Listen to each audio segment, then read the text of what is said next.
Hello नमस्कार दोस्तों। उम्मीद है आप सभी लोग अच्छे होंगे, बहुत बढ़िया होंगे आप सभी लोग। तो जैसा कि हम लोग यहाँ पर बिहार स्पेशल पढ़ रहे थे और बिहार स्पेशल में हम लोगों ने मगध पर पहला जो शासक था, पहला जो वंश था हर्यक वंश, उसी के बारे में हम लोग पढ़ रहे थे, जिसमें सबसे महान सम्राट के बारे में हम लोगों ने पढ़ा। और वो महान सम्राट थे हर्यक वंश के संस्थापक, जिनका नाम था बिंबिसार। बिंबिसार के बाद उनका पुत्र अजातशत्रु गद्दी पर बैठा। यहां से हम लोगों को पढ़ना है। अजातशत्रु, अजातशत्रु को पितृहंता कहा जाता है। अजातशत्रु ने अपना शासनकाल 492 से लेकर के 460 बीसी तक किया। शासनकाल भी कभी कभी हो सकता है, तो 492 से लेकर के 460 बीसी तक इसने अपना शासन किया। अजातशत्रु को पितृहंता के नाम से हम लोग जानते हैं। पितृहंता इसलिए कहा जाता है कि किसी के उकसावे पर इन्होंने अपने पिता की हत्या कर दी, अपने पिता की हत्या कर दी। पितृहंता कहा जाता है। पितृहंता, पिता का हत्यारा को पितृहंता कहा जाता है। अजातशत्रु का वास्तविक नाम था कुनिक। कई बार एग्जाम में पूछा गया है, यहां से सवाल पूछे गए हैं, कुनिक किसको कहा जाता है? कुनिक किसको कहा जाता है? तो अजातशत्रु का ये वास्तविक नाम है, जिसे हम लोग कुनिक कहते हैं। कुनिक। अजातशत्रु ने जब अपनी पिता की हत्या करी, क्योंकि अजातशत्रु की अगर हम लोग बात करें तो अजातशत्रु शुरू से ही थोड़ा सा होता है ना, कि कभी कभी लोग कहता है ना कि ये व्यक्ति के दिमाग में जो चल जाता है वही करता है। और ऐसे लोग भी कभी कभी अच्छे होते हैं और कभी कभी खतरनाक भी होते हैं। बाद में पछतावा करना पड़ता है, और यही चीज़ें हुआ। अगर देखिएगा तो शुरुआत में कभी कभी आपके जीवन में ऐसे लोग मिलते हैं जो ज़िंदगी बदलने की उनके अंदर काबिलियत रहती है, लेकिन आपको फ़र्क नहीं होता है। कभी कभी क्या होता है कि हीरा को आप है ना खेल कूद के माध्यम से हीरा को कह सकते हैं, पत्थर मान लेते हैं, लेकिन जौहरी जब उसे देखता है, क्योंकि उसको परखने की वो नज़रिया उसके अंदर होती है। वही वो कहानी था। बिंबिसार के बहुत ही अच्छे मित्र थे तथागत बुद्ध। एक समय की बात थी, तथागत बुद्ध को बुद्ध की जान बचाई थी बिंबिसार ने, उनके समकालीन थे वो। लेकिन अजातशत्रु को नफरत था, और यही वजह था कि उन्होंने सबसे पहले अजातशत्रु ने इस धर्म को अपनाया ही नहीं। शुरुआत में उसने जैन धर्म को अपनाया, और बाद में जब उसकी करुणा, उसकी दया जब पूरा तरीके से परख लिया, तब अजातशत्रु ने बौद्ध धर्म को अपनाया था। यहां पर आपको पता होगा कि जब इसने अपनी पिता की हत्या की, तो पिता की हत्या करने के बाद प्रसेनजित, जो इसका मामा था प्रसेनजित, वो बहुत ही नाराज हो गया। और प्रसेनजित को लगा कि अगर हमारा बहनोई ही मारा गया अजातशत्रु के द्वारा, चाकू से, ऐसे कहा जाता है कि चाकू या फांसी देकर के, है ना, कटघरे में, ऐसा भी, ये भी बहुत सारी कहानियां हैं यहाँ पे, कटघरे में डाल करके कई समय तक इसको छोड़ दिया गया, और इस तरीके से तड़प तड़प के वो बंदा मर गया था, बिंबिसार। तब राजा प्रसेनजित ने अपनी बहन कौशल देवी को वो अपने घर लेकर के आया, कौशल लेकर के आया। और एक समय में आपको पता होगा कि बिंबिसार ने वैवाहिक संबंधों के माध्यम से जब कौशल देवी से विवाह किया था, तब प्रसेनजित ने दहेज स्वरूप काशी दी थी, काशी दिया था। जब प्रसेनजित को पता चला कि हमारा जो भांजा है अपने ही पिता का हत्या कर दिया, तब काशी जो दहेज में उसको दिया गया था, उस काशी को छीन लिया गया। उस काशी को अजातशत्रु से, काशी को अजातशत्रु से, है ना, काशी को अजातशत्रु से प्रसेनजित के द्वारा छीन लिया गया। इस पर सबसे ज्यादा नाराज हो गया कौन? अजातशत्रु। और अजातशत्रु ने अपने मामा पर ही, कौशल पर ही चढ़ाई कर दी, और दोनों के बीच में जब युद्ध हुआ तो राजा प्रसेनजित उस समय हार गया। जब संधि हुआ तो इस संधि फलस्वरूप अपने बेटी का विवाह, यानी कि प्रसेनजित ने अपनी बेटी का विवाह, जिसका नाम है वाजीरा, वाजीरा का विवाह जो है, वाजीरा का विवाह अजातशत्रु से कर देता है, अजातशत्रु से विवाह कर देता है। इस तरीके से मामा और भांजे के बीच में जो समस्या है वह समस्या टल जाती है। और इतना ही नहीं, क्योंकि बिंबिसार को देखिएगा, बिंबिसार ने अपने पड़ोसी राज्य जो महाजनपद था जिसका नाम था अंग, उस अंग को उसने मगध में मिलाया था। अजातशत्रु उससे कहीं ज्यादा बढ़ करके निकला। अजातशत्रु ने फिर से कौशल पर चढ़ाई की और कौशल को फिर से अपनी अधीनता में ला दिया। और इतना ही नहीं, वज्जी संघ को भी हराया। अजातशत्रु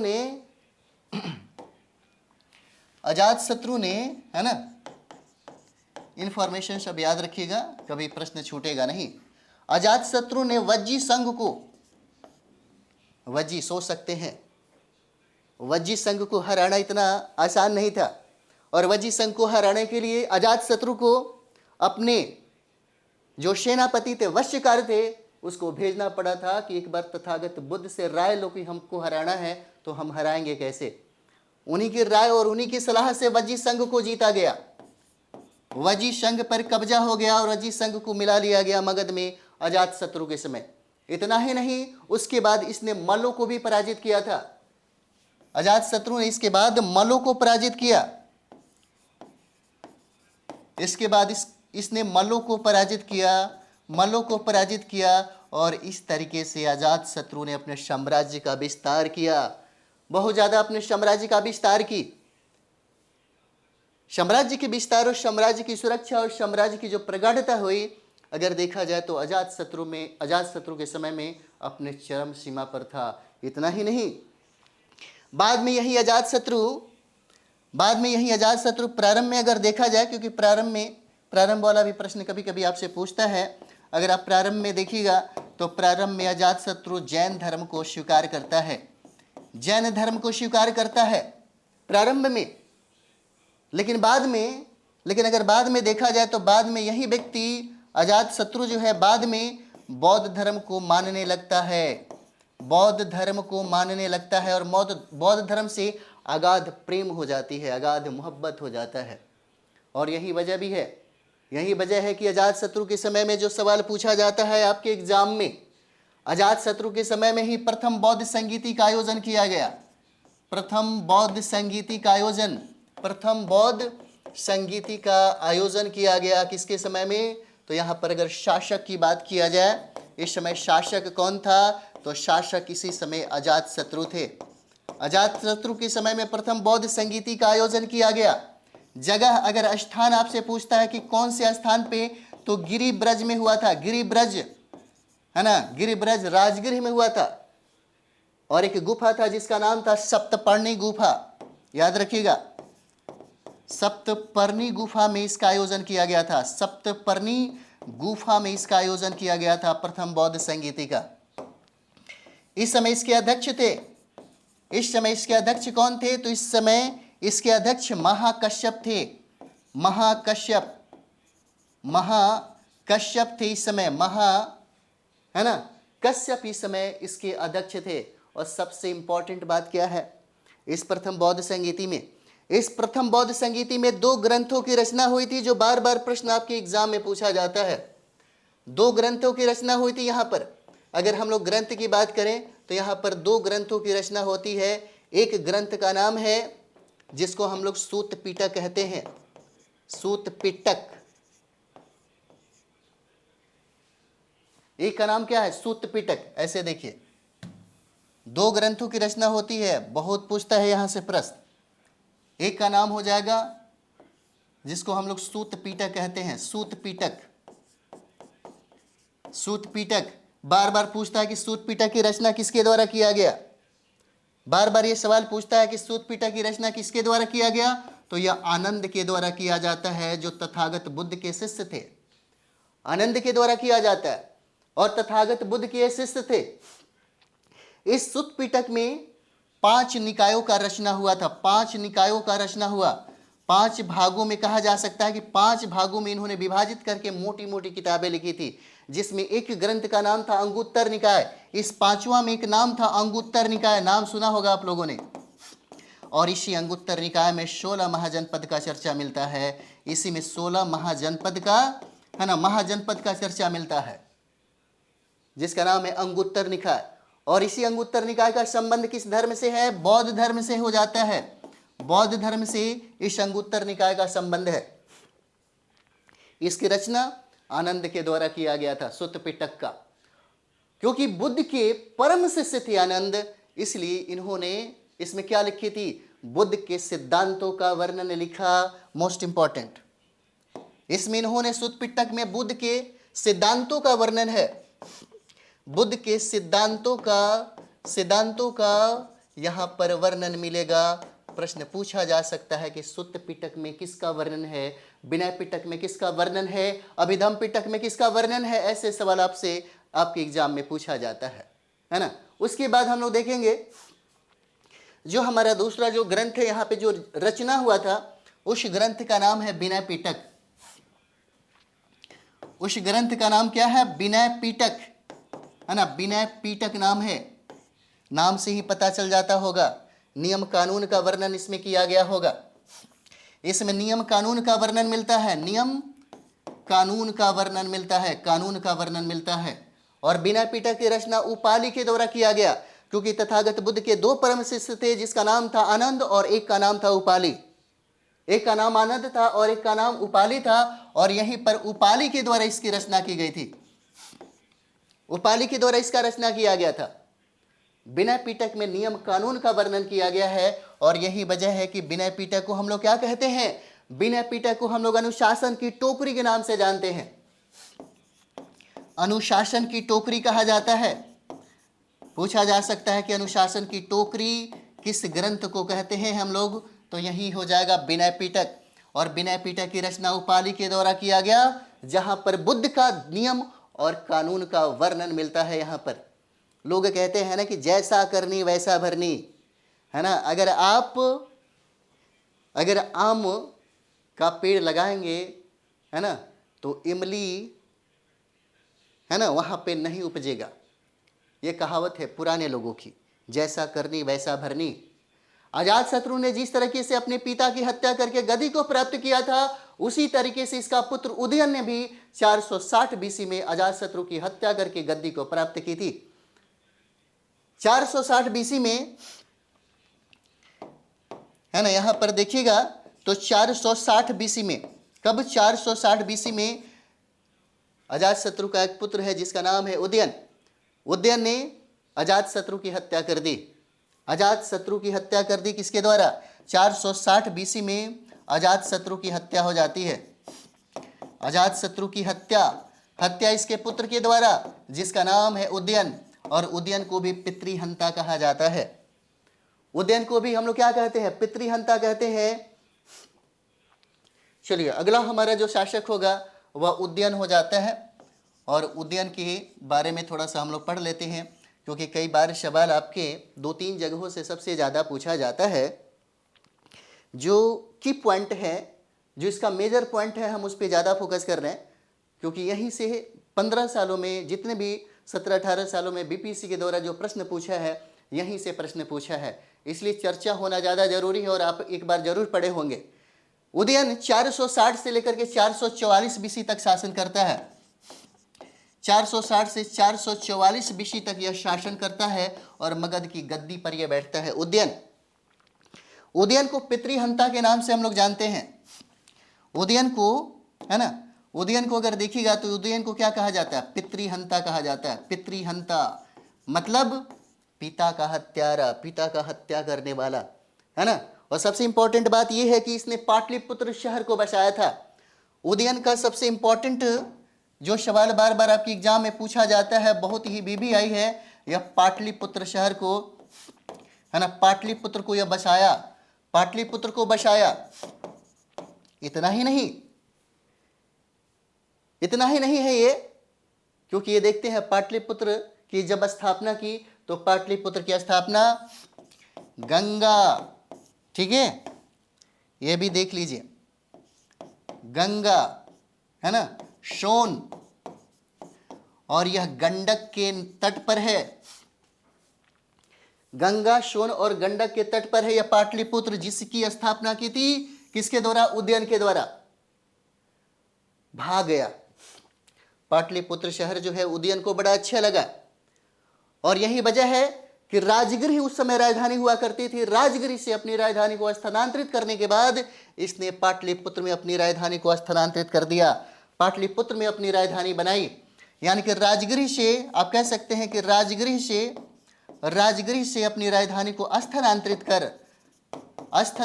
कर इसने अपनी राजधानी कहाँ बसाई? पाटलिपुत्र।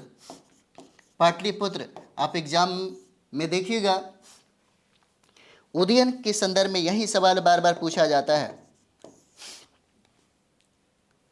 उदयन के संदर्भ में यही सवाल कई बार पूछा गया है, चाहे वह आपके बीपीएससी के द्वारा ही नहीं, बिहार में होने वाले जितने भी प्रतियोगिता परीक्षा है उन सारे प्रश्नों में, उन सारे जीके जीएस अगर बिहार स्पेशल से प्रश्न पूछता है तो यही प्रश्न पूछा जाता है, अक्सर यहां से प्रश्न पूछा है। उसके बाद देखिए, उदयन के 3 पुत्र थे। उदयन के 3 पुत्र थे। यहां पे 3 पुत्रों की भी हम लोग चर्चा कर लेते हैं, तभी तो हम लोग अगला शासन के बारे में पढ़ेंगे, अगला वंश के बारे में पढ़ेंगे। उदयन के 3 पुत्र थे। उदयन के 3 पुत्र हो जाते हैं। एक का नाम है अनिरुद्ध, एक का नाम क्या है? अनिरुद्ध नाम है, अनिरुद्ध। दूसरे पुत्र का नाम है, उदयन के दूसरे पुत्र का नाम है मुंडक, मुंडक है ना, मुंडक नाम है, मुंडक। और तीसरे पुत्र का नाम क्या है? तीसरे पुत्र का नाम हो जाता है नागदशक, नागदशक। तीसरे पुत्र का नाम नागदशक है, नागदशक। और यही नागदशक हर्यक वंश का अंतिम शासक है। हर्यक वंश का यही अंतिम शासक है, अंतिम शासक है। लेकिन यहीं पर आते आते यह हर्यक वंश का अंतिम शासक जिसका नाम नागदशक है वह बहुत ही कमजोर हो जाता है। और इसी की कमजोरी उठाने के लिए एक व्यक्ति है जिसका नाम है नागदशक, है ना।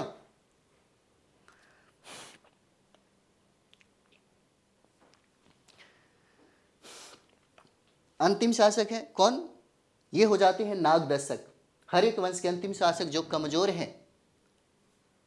इसी कमजोरी का फायदा उठाता है कौन? शिशुनाग। और शिशुनाग ने शिशुनाग वंश की स्थापना की। तो चलिए हम लोग अगला जो वंश है शिशुनाग वंश पढ़ते हैं। शिशुनाग, है ना, शिशुनाग हो जाते हैं ये, शिशुनाग वंश। कभी कभी क्रम भी पूछा जाता है, कभी कभी आपके एग्जाम में क्रम भी पूछा जाता है। हर्यक वंश का अंतिम शासक जिसका नाम था नागदशक, उसको गद्दी से हटा करके शिशुनाग ने मगध का सम्राट बना। शिशुनाग मगध का सम्राट बना। अगर यहाँ पे शिशुनाग वंश की अगर हम लोग बात करें तो 412 से लेकर के 394 बीसी तक इसने शासन किया था। 412 से लेकर के 394 बीसी तक इसने शासन किया था। यहां पर हम लोग देखेंगे, और ये हो जाते हैं आपके शिशुनाग, है ना, शिशुनाग हो जाते हैं। यही शिशुनाग हैं जिन्होंने हर्यक वंश के अंतिम सम्राट जिसका नाम था नागदशक, उसको गद्दी से हटा करके खुद उस गद्दी को धारण कर लिया। यह शिशुनाग एक कुशल शासक था। कुशलता बहुत मायने रखती है। पढ़ाई करना है तो इस तरह से पढ़िए कि रिजल्ट हो जाए, नहीं तो कोई फायदा नहीं है समय बर्बाद करने का। होता है ना ऐसा?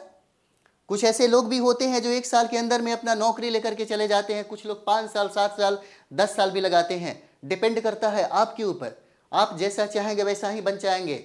अगर आप चाहते हैं कि 1 साल के कोर्स को 6 महीने में पढ़ना, तो आपको ज़्यादा मेहनत करना पड़ेगा। और यही चीज़ें हैं, जो करता है वो चीज़ें उसको प्राप्त हो जाती है। और यही चीज़ें थी, है ना। इतिहास के पन्नों से हम बहुत कुछ सीखते हैं, बहुत कुछ ही हमें ज्ञान होता है। योग्यता और कुशलता ये मायने रखती है। अगर आपके अंदर है, आपका लेवल अगर प्राप्त हो गया है, तो बीपीएससी में टीचर बनना, ऑफिसर बनना और सरकारी नौकरी को प्राप्त करना आपके लिए बहुत आसान होगा। कई लोग ऐसे भी हैं जो हमेशा नौकरी निकालते हैं, दूसरा ट्रांसफ़र करते रहते हैं, इसको छोड़ते हैं, उसको छोड़ते हैं, उसको छोड़ते हैं, और वो अपने मर्जी के अनुसार उस जॉब को करते हैं। वो टैलेंट एक बार अगर आपके अंदर आ जाए, वो कुशलता अगर आपके अंदर आ जाए, अगर वो योग्यता आपके अंदर आ जाए, तो फिर बीपीएससी कभी नहीं कहेगा कि हमको बिहार से 21,000 टीचर प्राप्त ही नहीं हुआ, योग्य टीचर प्राप्त नहीं हुआ, है ना। ऐसा कहता है बीपीएससी, क्योंकि बीपीएससी अपने लेवल से कभी समझौता नहीं कर सकता। शिशुनाग एक कुशल सेनापति था, और इतना ही नहीं, यह एक योग्य शासक भी था। यह एक, है ना, एक योग्य शासक भी था। योग्य शासक होना बहुत जरूरी होता है। किसी भी साम्राज्य के विस्तार के लिए, किसी भी साम्राज्य के मजबूती के लिए योग्यता मायने रखती है। जिन शासकों में ये योग्यता रहा है वह बहुत ही ज्यादा समृद्धि और सबसे ज्यादा विकास अपने राज्यों का किया है। शिशुनाग वंश का संबंध नागवंश से था। शिशुनाग का संबंध किससे था? तो नागवंश से था इसका संबंध। और यही वजह है कि इसने अपने वंश के नाम पर शिशुनाग वंश की स्थापना करी थी। शिशुनाग वंश की स्थापना की। जब इसने मगध की गद्दी को प्राप्त किया तब शिशुनाग ने अवंती को जीतकर मगध में मिला लिया। अब चीजों को समझिए, यहां पर अवंती को जीता है ना, अवंती को जीतकर, ठीक है, अवंती को जीतकर मगध में मिला लिया। जीतकर इसने क्या किया? मगध में मिला लिया, मगध में मिला लिया। और एक बात और भी याद रखिएगा, ये अवंती पहले से ऑलरेडी किसको? वत्स पर अपना अधिकार जमाए रखा था। वत्स पर अपना अधिकार जमाए रखा था। जब मगध ने अवंती को जीता तो साथ ही साथ वत्स पर भी इसका अधिकार हो गया। किसका? शिशुनाग का हो जाता है। इस तरीके से अगर देखा जाए तो उत्तर भारत में अब इसका कोई प्रतिद्वंदी नहीं होता है। कोई प्रतिद्वंदी नहीं है जो उत्तर भारत में इसकी, है ना, इसके गाड़ी को रोक सके, या इसके घोड़ा, जो विजेता वाली जो घोड़ा होती है ना, अश्वमेघ जिसको कहते हैं, कि अश्वमेघ के घोड़ा को कोई रोक सके। अब उत्तर भारत में कोई इसका प्रतिद्वंदी नहीं था, कोई प्रतिद्वंदी नहीं था। लेकिन इसने काम करी, शिशुनाग ने, है ना, शिशुनाग ने गिरिब्रज जब राजधानी था तो इसके अलावा, इसके अतिरिक्त भी इसने एक और राजधानी की स्थापना की जिसका नाम था वैशाली। वैशाली में गिरिब्रज के बाद, यानी कि दो राजधानियों की स्थापना किसके समय में हुआ था? ये शिशुनाग के समय में हुआ था। गिरिब्रज राजगृह इसकी राजधानी थी ही, लेकिन इसने एक अतिरिक्त राजधानी बसाया जिसका नाम है वैशाली। और वैशाली बाद में इसका प्रधान राजधानी बन गया, है ना। यहाँ पर जैसे शिशुनाग की अगर हम लोग बात करें तो थोड़ा सा यहाँ भी देख लेते हैं। चलिए नेक्स्ट हम लोग देखेंगे यहाँ पे, शिशुनाग ने, यानी कि गिरिब्रज के बाद, गिरिब्रज ऐसे लिखिए, गिरिब्रज के अतिरिक्त, है ना, अतिरिक्त इसने वैशाली को, है ना, इसने वैशाली को, यही वैशाली, है ना, आम्रपाली की वैशाली, वैशाली को राजधानी बनाया। वैशाली को दूसरा राजधानी बनाया। बाद में यही शिशुनाग ने इस वैशाली को प्रधान राजधानी बना दिया, प्रधान राजधानी बना दी, है ना, प्रधान राजधानी बना दी। यह भी सवाल आपके एग्जाम में हो सकता है, पूछे जाए, है ना, हो सकता है ये पूछे जाए आपसे। बाद में प्रधान राजधानी बना दिया गया। और आप देखते होंगे 394 बीसी में शिशुनाग की मृत्यु हो गई। 394 बीसी में, है ना, 394 बीसी में शिशुनाग की मृत्यु हो जाती है। शिशुनाग की मृत्यु हो जाती है, मृत्यु। और शिशुनाग की मृत्यु के बाद एक सम्राट है जो गद्दी पर बैठता है, इनके पुत्र, जिसका नाम है कालाशोक। कालाशोक नाम है। और कालाशोक बहुत ही महान सम्राट था, महान शासक था कालाशोक। और कालाशोक का शासन काल चलिए यहां पर देखते हैं। कालाशोक ये हो जाता है शासक जिसका नाम है कालाशोक। और ये शिशुनाग का सबसे महान सम्राट था। और 394 से लेकर के 366 बीसी तक इसने शासन किया था। 394 से लेकर के 366 बीसी तक इसने शासन की थी कालाशोक ने। कालाशोक के संदर्भ में भी सवाल पूछे जाते हैं। कहा जाता है कि कालाशोक को काकवर्ण कहा जाता है। काकवर्ण के नाम से हम लोग जानते हैं। क्या कहा जाता है? काकवर्ण कहा जाता है ना, याद रखिएगा इसको। कालाशोक को यहाँ पे, कालाशोक को काकवर्ण कहा जाता है। काकवर्ण, कालाशोक को क्या कहते हैं हम लोग? काकवर्ण कहते हैं कालाशोक को। और इतना ही नहीं, इसने अपनी राजधानी परिवर्तित करके पाटलिपुत्र में फिर से स्थापित कर दिया। पूछा जाता है कि शिशुनाग वंश का कौन ऐसा सम्राट था जिसने अपनी राजधानी को फिर से पाटलिपुत्र में स्थापित कर दिया? तो फिर से पुनः अपनी राजधानी स्थानांतरित करने वाला, यानी कि पुनः अपनी राजधानी स्थानांतरित करने वाला कौन? स्थानांतरित किया अपनी राजधानी। स्थानांतरित राजधानी किया कहां पर? तो पाटलिपुत्र में। कहां पर? पाटलिपुत्र में किया। और ये पाटलिपुत्र में राजधानी को स्थानांतरित करने वाला फिर से यही कालाशोक शासक था, कालाशोक। और सबसे इंपॉर्टेंट चीज यहां पर देखिए, इसी कालाशोक के समय में ही द्वितीय बौद्ध संगीति का आयोजन किया जाता है, जो बहुत ही ज्यादा इंपॉर्टेंट है यहाँ पे।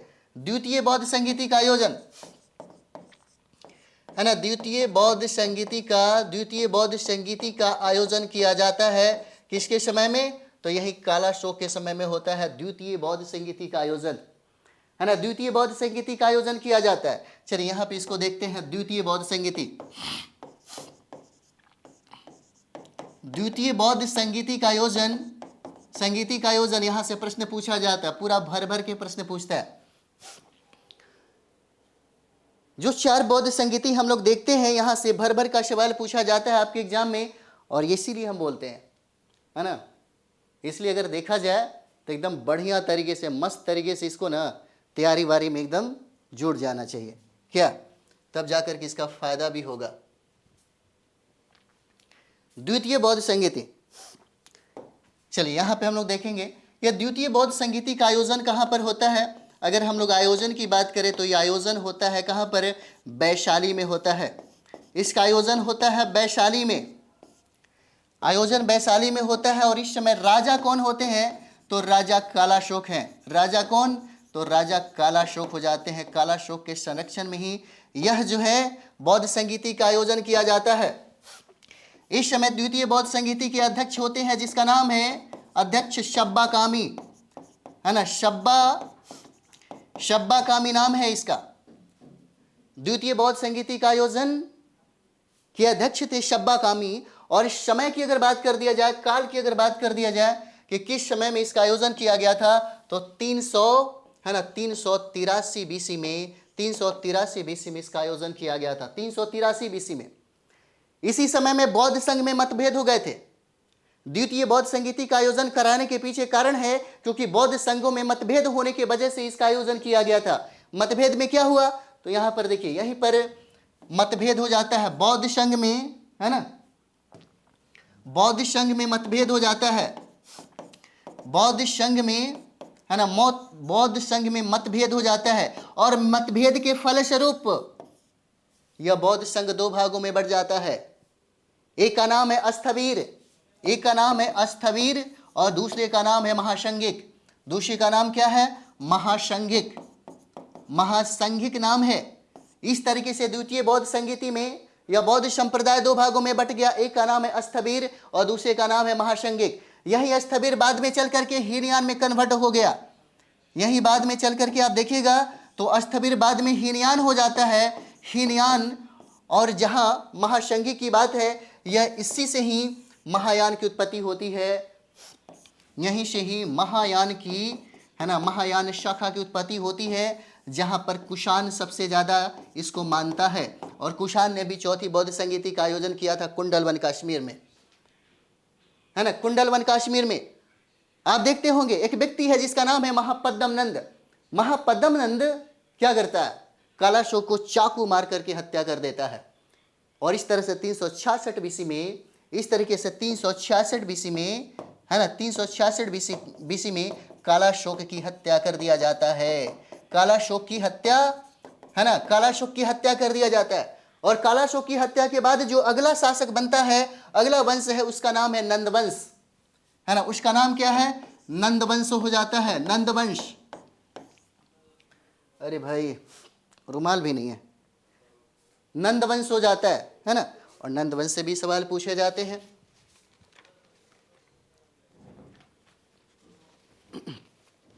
है ना। नंदवंश से भी सवाल जो है यह पूछे जाते हैं आपके एग्जाम में।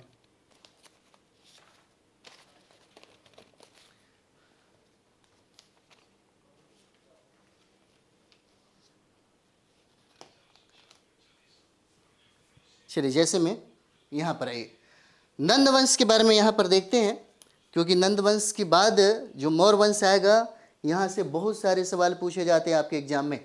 नंदवंश को देखेंगे तो 344 बीसी से लेकर के, है ना, 344 बीसी से लेकर के, ठीक है, 321 बीसी तक इसका शासनकाल रहता है नंदवंश का, जिसकी स्थापना महापद्म नंद के द्वारा किया गया। इसकी स्थापना जो बार बार पूछा जाता है आपके एग्जाम में, महापद्म नंद के द्वारा। महापद्म नंद, नाम सुंदर है ना, बहुत प्यारा नाम है ना, महापद्म नंद। महापद्म नंद 300 कब 344 बीसी में शासन गद्दी पर बैठता। 344 बीसी में इसने गद्दी पर बैठा, मगध की गद्दी पर, जिसका नाम था महापद्म नंद। और महापद्म नंद के संदर्भ में 2 सवाल पूछे जाते हैं। इसने खुद को एकराट कहा। पूछा जाता है कि एकराट की उपाधि धारण किसने किया था? एकराट की उपाधि किसने धारण की थी? तो एकराट की उपाधि महापद्म नंद के द्वारा धारण किया गया था। इसने खुद को एक छत्र भी कहा। इसने खुद को क्या कहा? खुद को एक छत्र भी कहा, एक छत्र, है ना, एक छत्र भी कहा। और इस तरह से एकराट और एक छत्र की जो उपाधि है इसने ये धारण की थी महापद्म नंद ने। पाली ग्रंथों में सबसे बड़ी इंपॉर्टेंट जो पॉइंट है यहां पर देखिएगा, तो पाली ग्रंथों में से, है ना, पाली ग्रंथों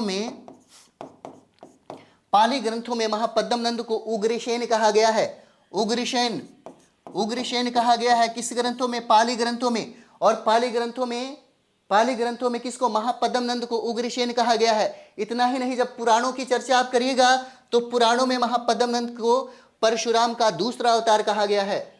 महापद्म नंद को अगर हम लोग पुराण में देखेंगे, यहाँ पे पुराण में, है ना, तो पुराण में इसका वर्णन है, ये परशुराम के दूसरे अवतार कहे जाते हैं, है ना। परशुराम के दूसरे अवतार कहे जाते हैं, दूसरे अवतार, है ना, दूसरे अवतार कहे जाते हैं। ये भी इंपॉर्टेंट है, ये भी पूछा जाता है आपसे। और इतना ही नहीं, इतना महान सम्राट था महापद्म नंद कि मगध को अपने विस्तार में चरम पर ला करके पहुंचा दिया, चरम पर लाया। जैसे मैं आपको बात बताते हैं, इसने कई राज्यों को जीत लिया और मगध में मिलाया और मगध का विस्तार कर लिया। जैसे में पंचाल को इसने, अगर इसके विजय के बारे में अगर देखें, जो मगध में मिलाया, है ना, सबसे पहले पंचाल को, है ना, पंचाल को जीता। और पंचाल को जीतने के बाद इसने मगध राज में इसको मिला लिया। उसके बाद इक्ष्वाकु वंश को, है ना, इक्ष्वाकु को भी, है ना, महापद्म नंद ने मगध में मिला ली। काशी को मिलाया, अश्मक को मिलाया, है ना, अश्मक को मिलाया। सोचिए, शक्तिशाली था तभी तो मिलाया। इसने कलिंग को भी मिला ली। और इस तरीके से महापद्म नंद ने अपने साम्राज्य का सर्वाधिक विस्तार किया। कहा जाता है कि मगध का सर्वाधिक विस्तार महापद्म नंद के समय में हुआ था। इसी के समय में कहा जाता है कि सर्वाधिक विस्तार किसके समय में? याद रखिएगा, सर्वाधिक विस्तार किसके समय? महापद्म नंद के समय में। और इसी महापद्म नंद के एक समकालीन थे, व्याकरण के रचनाकार थे, जिसका नाम था पाणिनि समकालीन थे, इनके समकालीन थे, जिसका नाम था पाणिनि, है ना, नाम याद रहेगा। ये व्याकरण के रचयिता है ना, जो समकालीन थे किसके? पूछा जाता है किसके समकालीन थे? तो यही महापद्म नंद के समकालीन थे। ये महापद्म नंद के, है ना, महापद्म नंद के ये समकालीन थे। उसके बाद देखिएगा, इनके एक पुत्र थे जिसका नाम था घनानंद, जो घनानंद के संदर्भ में कई बार सवाल पूछे जाते हैं और बहुत सारे इंपॉर्टेंट सवाल भी पूछे जाते हैं, है ना। जैसे घनानंद के बारे में देखेंगे, महापद्म नंद के बाद घनानंद, है ना, घनानंद ये है, यही घनानंद है जो नंदवंश के अंतिम सम्राट है, सबसे शक्तिशाली सम्राट है ये, है ना, अंतिम शासक है ये घनानंद, और बहुत ही शक्तिशाली है। और इसका एक सेनापति है घनानंद का, जो सेनापति कमाल का सेनापति है। इसका एक सेनापति जो प्रमुख सेनापति है, फिल्म भी देखे होंगे आप लोग, भद्रशाल नाम है, भद्रशाल। इसके सेनापति का नाम है भद्रशाल, है ना, भद्रशाल नाम है। घनानंद का एक सेनापति है जिसका नाम है भद्रशाल। और सबसे इंपॉर्टेंट बात यह है कि ये घनानंद सिकंदर का समकालीन था, सिकंदर का समकालीन। ये घनानंद जो है, घनानंद ये सिकंदर के समकालीन है, सिकंदर के समकालीन, है ना, सिकंदर के समकालीन है। और सबसे बड़ी बात क्या है यहाँ पे, अगर देखा जाए तो विश्व विजेता का चाह रखने वाला, विश्व विजेता की कल्पना और विश्व विजेता का ख्वाब रखने वाला सिकंदर भी भारत आते आते घुटने टेक देता है। इसी के समय में सिकंदर का आक्रमण होता है 326 बीसी में। इसी समय 326 बीसी में सिकंदर का आक्रमण होता है ना। सिकंदर का आक्रमण होता है कहां पर? भारत में। लेकिन सिकंदर के द्वारा अपनी सेनाओं को बहुत ज्यादा प्रोत्साहित करने के बावजूद भी सेनापति के साथ साथ जितने भी सेना जो रहते हैं सिकंदर के, वह ब्यास नदी को पार करने से इनकार करते हैं और यहीं पर आते आते सिकंदर अपने ख्वाब को यहीं पर चकनाचूर होते हुए दिखता है। यानी कि सिकंदर का जो सेना है ब्यास नदी को पार नहीं कर पाता।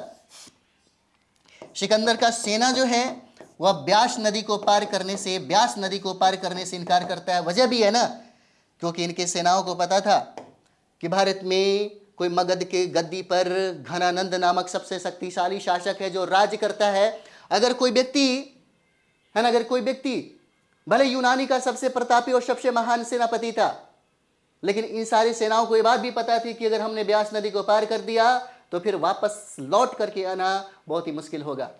शायद ही कोई वापस लौट करके आए। और यही वजह थी कि सिकंदर के बार बार प्रोत्साहित करने के बावजूद भी इनकी सेना के सामने इनको घुटने टेकने पड़े और भारत में प्रवेश करना इनके लिए बहुत ही मुश्किल हो गया। इतना ही नहीं, आप देखते होंगे जो व्यक्ति सबसे ज्यादा शक्तिशाली होता है, ऐसा नहीं है कि उसकी प्रजा खुश नहीं होती है, उसकी प्रजा खुश होती है, लेकिन किताबों में कुछ और ही लिखा जाता है कि सबसे ज्यादा। अब जरा सोच के देखिए, अगर किसी राज्य में किसी ब्राह्मणों का सम्मान नहीं करिए तो बहुत बड़ी बड़ी बातें की जाती है।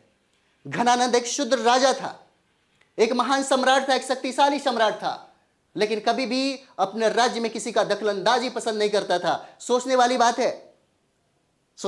है नहीं है। यूनान का एक सबसे महान सम्राट सिकंदर अरस्तु का शिष्य था। अगर वो चाहता, अगर यहां पे कमजोर कोई शासक होता है ना, इतिहास के पन्नों में दिखाया गया है बार बार, शूद्रों में वो ताकत है, शूद्रों में वो शक्तियां हैं जिसके सामने बड़े के बड़े लोग भी नतमस्तक हुए हैं। ये इतिहास गवाह है। शूद्र शासक के सामने सोच के देखिए, सिकंदर महान, जिसको इतिहास में है ना महान कहा जाता है, विश्व विजेता कहा जाता है, भारत घनानंद के सामने वो घुटने टेकता है। इसी समय इसी के दरबार में, घनानंद के दरबार में ही एक ब्राह्मण व्यक्ति आता है जिसका नाम है चाणक्य, और चाणक्य का अपमान करता है, अपमानित होता है, चाणक्य को अपमानित करता है और यहीं पर शिखा खोल देने के बाद कहता है कि जब तक इस घनानंद को समूल नाश नहीं करेंगे तब तक हम इस शिखा को बांधेंगे नहीं। आप लोगों ने भी ये पढ़ा होगा। और इस तरीके से एक शूद्र व्यक्ति कहा जा सकता है ना, मूरा से उनके बच्चे को खरीदता है कौन? चाणक्य। और चाणक्य जिस बच्चे को खरीदता है उसका नाम है चंद्रगुप्त मौर्य। और चाणक्य के सहयोग से, चाणक्य की सहायता से चंद्रगुप्त मौर्य के द्वारा घनानंद की हत्या करके मौर्य वंश की स्थापना किया जाता है। और यहीं से हम लोग शुरुआत करेंगे मौर्य वंश की स्थापना और मौर्य वंश के बारे में है ना पूरे डिटेल्स से हम लोग कोशिश करेंगे बिहार के संदर्भ में पढ़ने का। तो मिलते हैं अगले वीडियो में। थैंक यू वेरी मच आप सभी लोगों का।